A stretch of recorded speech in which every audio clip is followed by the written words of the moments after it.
Dealerships are desperate. 3 specific Toyota models are sitting on lots longer than anything else, and sales teams are under pressure to move them fast. But here is what most buyers do not understand. These are not problem vehicles. They are misunderstood vehicles. The market rejected them for reasons that have nothing to do with reliability, capability, or long-term value. Smart buyers who understand what is actually happening can walk away with legitimate steals before inventory corrects itself. Let's start with the first Toyota that is currently being overlooked. Toyota number 1, the 2024 Toyota Corolla Cross Hybrid. The Corolla Cross Hybrid is sitting on dealer lots an average of 87 days, which is nearly triple the turnover rate of the standard RAV4. Most buyers walk right past it without a second look. They see the Corolla name and assume it is too small, too weak, or too compromised compared to the RAV4. That assumption is costing them thousands of dollars, and one of the smartest purchases Toyota currently offers. The Corolla Cross Hybrid uses Toyota's 5th-generation hybrid system, the same core technology that powers the Prius and the RAV4 hybrid. The 2.0-liter dynamic force engine, paired with 2 electric motors, produces 194 combined horsepower. That is enough to move the vehicle confidently in real-world driving without feeling strained or slow. This is proven engineering, not compromise. The hybrid battery pack, located under the rear seats, is a lithium-ion unit with an 8-year, 100,000-mile warranty. Toyota has been refining this exact battery chemistry since 2016, and failure rates remain under 1% across the entire hybrid fleet. Fuel economy sits at 47 miles per gallon combined in front-wheel drive models, and 44 miles per gallon in all-wheel drive configurations. Over 15,000 miles per year, that difference compared to a RAV4 saves approximately $650 annually at current fuel prices. Multiply that over 5 years of ownership, and the Corolla Cross Hybrid pays for itself compared to non-hybrid competitors in the same price range. This is real savings. The platform is Toyota's TNGAC architecture, the same lightweight, rigid structure used in the Corolla sedan and the European CHR. This platform prioritizes crash safety, handling balance, and noise isolation. The Corolla Cross sits 8.1 inches off the ground, which is higher than a standard Corolla sedan, but slightly lower than a RAV4. That ground clearance handles snow, gravel roads, and uneven pavement without issue, but it does not pretend to be a rock crawler. Interior space is where buyers hesitate, but the numbers tell a different story. The Corolla Cross offers 94.2 cubic feet of passenger volume and 26.5 cubic feet of cargo space behind the rear seats. With the rear seats folded flat using the 60-40 split, cargo capacity expands to 66.8 cubic feet. A RAV4 offers 98.9 cubic feet of passenger space and 37.5 cubic feet of cargo. The difference matters if you are hauling full sheets of plywood or regularly carrying 5 adults on long trips. For most daily use, commuting, errands, and weekend trips, the Corolla Cross handles it without compromise. Space and practicality are strong here. Toyota safety. Sense 3.0 comes standard across all trims. This includes pre-collision braking with pedestrian and cyclist detection, full-speed adaptive cruise control, lane tracing assist, automatic high beams, and road sign recognition. The forward-facing camera is located behind the rear-view mirror at the top center of the windshield, and the millimeter wave radar sensor sits behind the front Toyota badge on the grille. These systems work together to provide active safety intervention that has been proven to reduce collision rates by over 30% in real-world insurance data. Safety is a priority. Dealer incentives on the Corolla Cross Hybrid are aggressive right now. Many regions are offering $1,500 to $2,500 in manufacturer rebates, plus additional dealer discounts to move aging inventory. Combined with the hybrid fuel savings and lower insurance premiums compared to larger SUVs, the total cost of ownership over 5 years is one of the lowest in Toyota's entire lineup. Incentives and low running costs make this compelling. The reason this vehicle is sitting on lots is not performance, reliability, or value. It is perception. Buyers see the word Corolla and assume compromise. They see the smaller size and think it is not worth the money. But Toyota built this vehicle specifically for buyers who want hybrid efficiency, Toyota reliability, and crossover versatility without paying RAV4 prices or dealing with RAV4 size in tight parking situations. It is not a compromise. It's a purpose-built solution that the market hasn't fully recognized yet. Toyota number 2, the 2024 Toyota Crown. The Crown is one of the strangest success stories in Toyota's history, and right now it is one of the worst sellers on American dealer lots. Average days to sale are hovering near 95 days in most markets, and dealers are starting to panic. But this is not a failure of engineering or value. It is a failure of marketing and buyer education. The Crown is currently one of the best luxury sedans you can buy under $50,000, and almost nobody realizes it exists. The Crown uses a 2.4-liter turbocharged 4-cylinder engine paired with Toyota's hybrid system, producing 340 combined horsepower. That power flows through an electronic continuously variable transmission to a standard all-wheel drive system. The hybrid battery is a compact lithium-ion unit located under the rear seat, and the rear electric motor powers the rear axle independently. This creates true torque vectoring all-wheel drive, not a mechanical coupling system that only activates when the front wheels slip. Fuel economy sits at 29 miles per gallon combined, which is exceptional for a 340 horsepower all-wheel drive sedan. The 0 to 60 time is approximately 5.9 seconds, making it quicker than a Lexus ES350 and nearly as fast as an entry-level BMW 3 Series. But the Crown is not trying to be a sports sedan. It is designed as a smooth, quiet, confidence-inspiring daily driver that happens to have serious power when needed.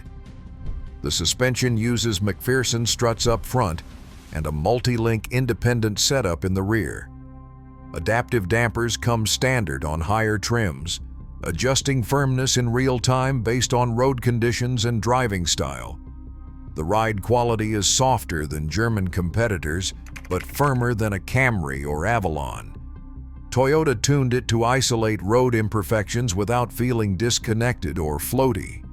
On highways, the Crown feels planted and stable even at speeds above 80 miles per hour. Interior quality is where the Crown separates itself from mainstream Toyotas. The dashboard layout uses soft touch materials, real stitching, and metal trim accents that feel closer to Lexus than Camry. The front seats are heated and ventilated on upper trims, with 8-way power adjustment and memory settings. Rear seat legroom measures 37.8 inches, which is generous for a sedan in this size class. The rear bench is sculpted for 2 passengers rather than 3, with a center armrest and climate controls that acknowledge this is a chauffeur-friendly design. Toyota's 12.3-inch touchscreen infotainment system comes standard, with wireless Apple CarPlay, Android Auto, and a 6-speaker audio system on base trims. Higher trims upgrade to an 11-speaker JBL premium sound system that delivers clarity and depth most buyers associate with German luxury brands.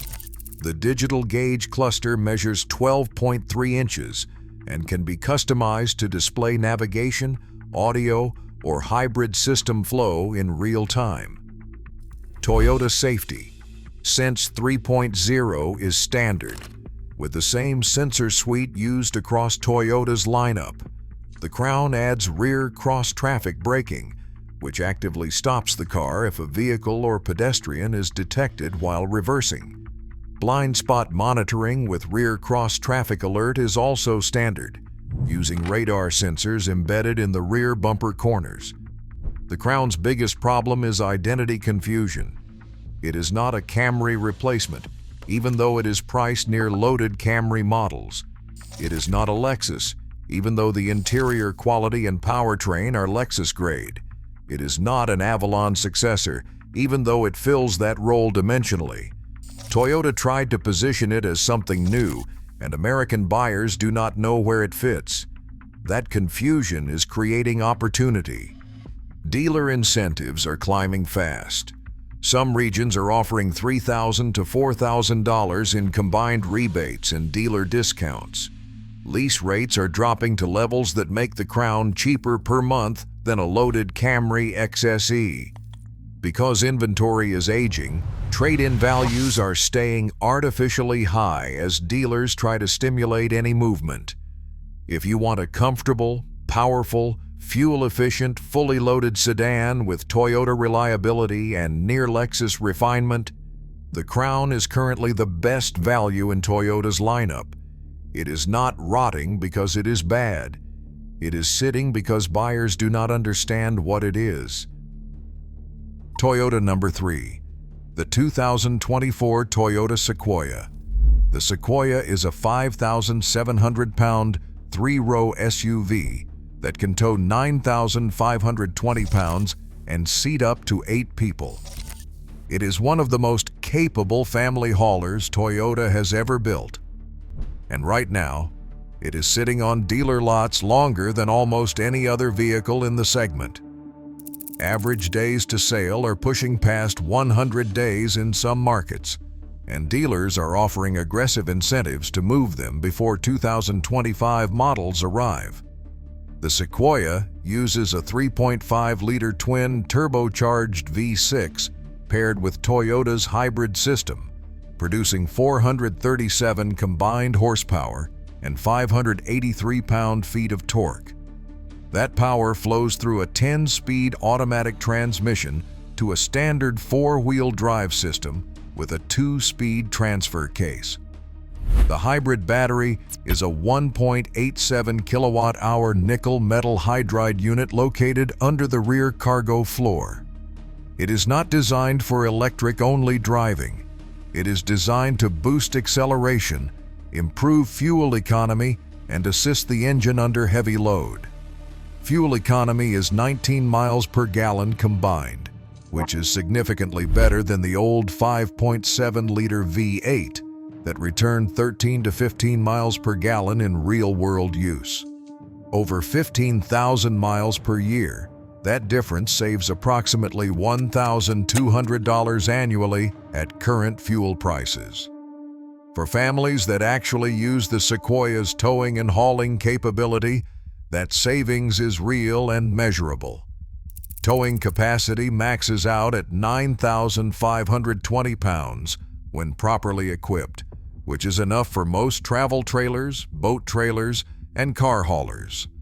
The Sequoia includes trailer sway control, an integrated trailer brake controller, and a tow and haul mode that adjusts transmission shift points and throttle response for heavy loads.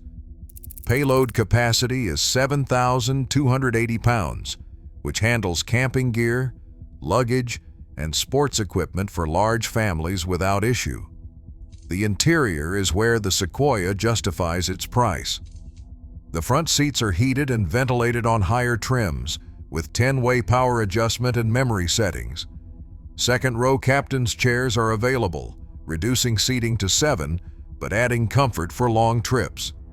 The third row is adult usable, with 27.7 inches of legroom and reclining seatbacks.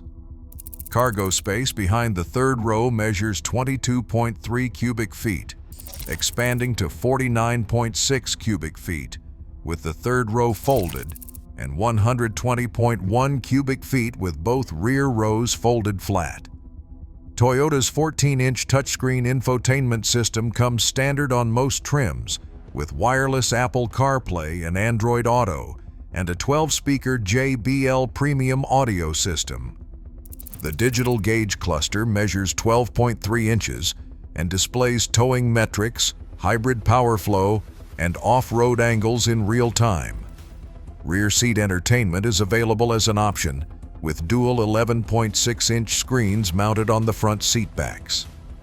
Toyota Safety Sense 3.0 is standard, but the Sequoia adds features specifically for large vehicles.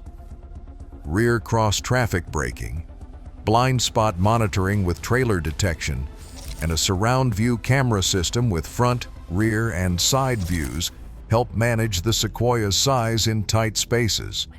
The front camera includes a curb view that shows the ground directly in front of the vehicle, making parking and trail navigation easier. The Sequoia's problem is price and perception. Base models start near $60,000, and fully loaded capstone trims push past $80,000. That pricing puts it near Lexus GX territory, and many buyers see the Lexus badge as more justifiable at that price point. The Sequoia also faces competition from domestic 3-row SUVs like the Chevrolet Tahoe and the Ford Expedition, which offer similar capability at slightly lower prices. But here is what buyers are missing: the Sequoia's hybrid powertrain, Toyota reliability, and lower fuel costs create a total cost of ownership that undercuts competitors over 5 years. Dealer incentives are now reaching $4,000 to $6,000 in combined rebates and discounts. Lease rates are dropping, and trade and allowances are climbing as dealers try to clear inventory. For families that need 3-row seating, serious towing, and Toyota dependability, the Sequoia is currently undervalued. If you made it this far, please like this video, give it a thumbs up, and subscribe to my channel. This helps me bring you more honest car advice. These 3 Toyotas are sitting on lots for reasons that have nothing to do with quality, capability, or long-term value. The Corolla Cross Hybrid is misunderstood as too small. The Crown is misunderstood as too confusing. The Sequoia is misunderstood as too expensive. But smart buyers who look past perception and focus on facts are walking into deals that will not last. Dealer inventory is aging. Incentives are climbing. And once buyers figure out what they are missing, these steals disappear. If you are enjoying this video, consider watching the next one where I am sharing the Toyotas you should avoid buying right now.